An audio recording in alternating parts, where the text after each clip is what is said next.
முருக வழிபாடு என்பது இந்த கலியுகத்தில் நம்ம எல்லாம் கடை தேற்றக்கூடிய வழிபாடு. உடம்புல நோய் இருக்கு, வறுமை இருக்கு, தரித்திரம் இருக்கு, வாழ்க்கையில முன்னேற்றமே இல்லை, இந்த மாதிரி என்ன பிரச்சனைகள் இருந்தாலும் மெய்யன்பர்களே, யாரெல்லாம் புதிய தலைமுறை வாயிலாக திருச்செந்தூர் சூரசம்ஹாரத்தை நீங்கள் தரிசனம் செய்தீர்களோ, எப்படி முருகனுடைய வேல் அசுரர்களை ஒரு நொடியில் சாய்த்ததோ அது போல உங்களை துன்புறுத்தி கொண்டிருக்கக்கூடிய அத்தனை துன்பங்களும் நிச்சயமாக விலகிவிடும். நான் தெய்வ சிகாமணின்னு முருகனுக்கு ஒரு பேர் இருக்கு அப்படின்னு சொன்னேன். அதுக்கு என்ன அர்த்தம் அப்படின்னா, முருகனுக்கு மட்டும்தான் அது சொல்லுவோம். தெய்வ சிகாமணி அப்படின்னா என்ன அர்த்தம்னா, தெய்வங்களின் சிகையில் தலையில் மணியாக இருக்கக்கூடியவன். இதை எல்லாரும் ஏத்துக்குவாங்களா? ஏத்துக்க மாட்டாங்க. சிவனடியவர்கள் என்னதான் பயனா இருந்தாலும் எங்க சிவபெருமான் தலையில முருகன் மணியா இருக்கிறதா? அம்பாள் உபாசகர்கள் எங்க அம்பாள் தலையில முருகன் மணியா இருக்கிறதா அப்படின்னு சொல்லுவாங்கல்ல, கேட்பாங்கல்ல. நம்முடைய அருளாளர்கள் எல்லாமே ஒரு காரணத்தோடு தான் வச்சாங்க. வந்து கொண்டிருக்கிறான் முருகப்பெருமான், வந்து கொண்டிருக்கிறார், தெய்வ சிகாமணியாக வந்து கொண்டிருக்கிறார். எல்லா தெய்வங்களின் தலையிலும் மணியாக இருக்கக்கூடிய தெய்வம். அது எப்படி எல்லாருக்கும் பொருந்துமா, எல்லாரும் ஏத்துக்குவாங்களா அப்படின்னா அதுக்கு ரொம்ப அழகா விளக்கம் சொன்னார்கள். முருகப்பெருமான் குன்று இருக்கும் இடத்திலெல்லாம் இருக்கிறார். மலை மேல முருகன் இருக்கிறான். நீங்க எந்த சாமிக்கு சிலை செய்யறதா இருந்தாலும் மலையில வந்து அடிவாரத்துல கல் எடுப்பாங்க இல்லையா? எந்த சிலையா இருந்தாலும் கல் எடுக்கிறதுக்கு எங்க வரணும்? மலையில வரணும். நீங்க விரும்புகிற ஒரு தெய்வத்தின் சிலையை செய்வதற்கு மலை அடிவாரத்தில் கல்லை எடுத்து செய்கிறீர்கள். அந்த மலை உச்சியில் எங்கள் முருகன் இருக்கிறான், அதனால் அவன் தெய்வ சிகாமணிதான். எல்லா தெய்வங்களின் சிகையிலும் மணியாக வீற்றிருக்கக்கூடியவன் முருகப்பெருமான். நீங்கள் அதை ஏற்றுக்கொள்ளாவிட்டாலும் சிலை வடிக்கிற அந்த கல் மலை அடிவாரத்திலிருந்து எடுக்கப்படுகிறது, எங்கள் முருகன் காலடியிலிருந்து எடுக்கப்படுகிறது. அவன் மலை உச்சியில் இருப்பதால் அவன்தான் தெய்வ சிகாமணி என்று ரொம்ப அழகா அருளாளர்கள் விளக்கம் சொன்னார்கள்.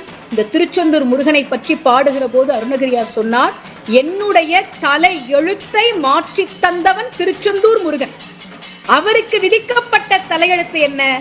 திருவண்ணாமலை கோபுர உச்சியிலிருந்து கீழே விழுந்து இறக்கணும் என்பது அவருக்கு விதிக்கப்பட்ட விதி.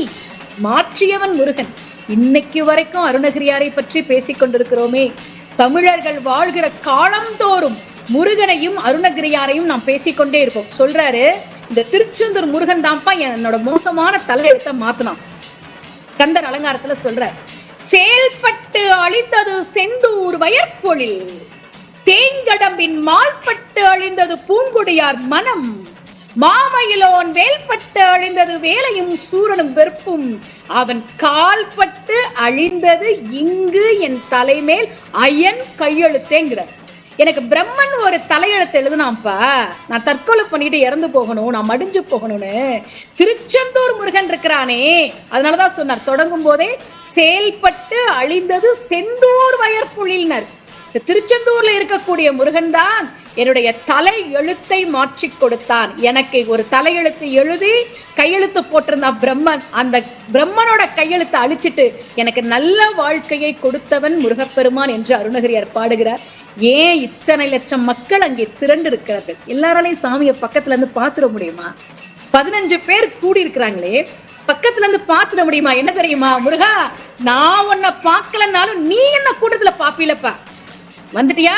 பார்த்துட்டேன், நான் உன்னை நல்லா வச்சுக்கிறேன்னு முருகன் நம்மள பாப்பான் அப்படின்ற ஒரு நம்பிக்கையில் தான் இத்தனை லட்சம் பக்தர்கள் வந்திருக்கிறார்கள். முருகா, எதெல்லாம் எங்களுடைய வாழ்க்கையில் எங்களை துன்புறுத்தி கொண்டிருக்கிறதோ, எதெல்லாம் எங்களுக்கு வறுமையாக, ஏழ்மையாக, தரித்திரமாக, தடையாக, நோயாக ஏற்படுத்தப்பட்டிருக்கிறதோ அதையெல்லாம் நீக்கி தர வேண்டும் என்று வேண்டிக் கொள்வதற்காகவும், அப்படி சஷ்டி விரதம் இருந்து சூரசம்ஹாரம் பார்த்து நல்லது நடந்தவர்கள் அதற்கு நன்றி தெரிவிப்பதற்காகவும் தான் அங்கே கூடியிருக்கிறார்கள். பார்த்து கொண்டிருக்கிறோம். சூரனை வதம் செய்த அந்த முருகப்பெருமான் சூரபதுமனை தலை கீழாக வந்த அந்த மாமரத்தை அகங்காரம் மமகாரம் என்ற இரண்டையும் நீக்கி சேவலாகவும் மயிலாகவும் தன்னுடனே மாற்றிக்கொண்ட அந்த கருணை கடவுள், அந்த கந்த கடவுள் இப்போது சாயாபிஷேகம் காண்பதற்காக சஷ்டி மண்டபத்திற்கு எழுந்துள்ளார். தொடர்ந்து கடவுள், அந்த கந்த கடவுள் தன்னுடைய குறைகளை எல்லாம் தீர்த்து விடுவான் என்று எண்ணி தன்னுடைய நம்பிக்கையால் அங்கு இத்தனை பக்தர்களும் குழுமி இருக்கிறார்கள். வில்லிசை கலைஞர் மாதவி குறைகளை தீர்க்கின்ற அந்த கந்தனை பற்றி பாடலாமா?